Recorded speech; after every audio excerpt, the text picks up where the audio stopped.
conversando sobre a evolução da classificação dos seres vivos.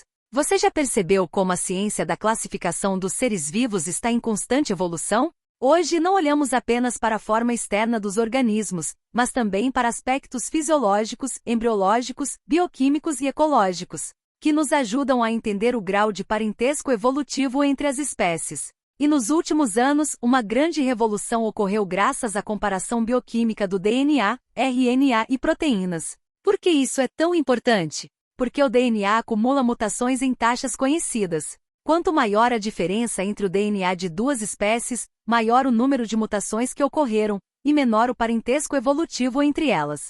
Por outro lado, quanto mais semelhantes forem os DNAs, mais próximos estão evolutivamente. Isso nos dá uma ferramenta poderosa para reorganizar a árvore da vida com base na evolução real, e não apenas em aparência ou anatomia. Em 1990, Calvoese e sua equipe deram um passo gigante nesse sentido ao propor uma nova categoria chamada domínio. Eles estudaram os genes que produzem o RNA ribossômico, moléculas essenciais para formar os ribossomos. Esses genes são conservados ao longo da evolução, o que significa que suas sequências mudam muito pouco, mesmo entre espécies muito diferentes.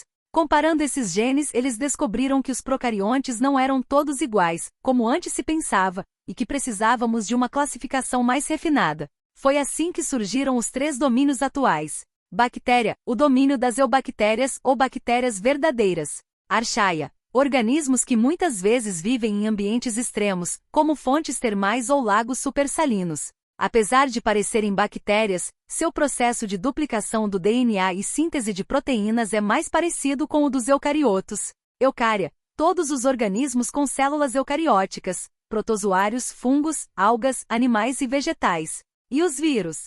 Eles ficam de fora dessa classificação, pois são acelulares, ou seja, não possuem células. Como o tipo de célula é um critério fundamental na taxonomia, os vírus têm uma classificação própria. É interessante notar que a ciência da classificação está sempre em debate. Por exemplo, antes da proposta de Voese, Lynn Margulies e Karlene Schwartz, em 1982, sugeriram dividir o reino Monera em 2 sub-reinos, Eubactéria e Archaia, sem criar domínios.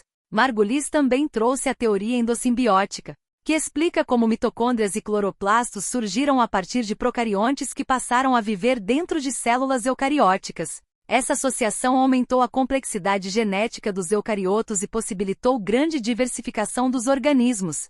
Um fenômeno chamado transferência horizontal de genes, diferente da transmissão tradicional de genes de uma geração para outra, transferência vertical. Mais recentemente, em 2007, Sandra Baldal propôs uma atualização na classificação dos eucariontes, incorporando todas essas descobertas genéticas e bioquímicas. Ou seja, a classificação biológica não é fixa.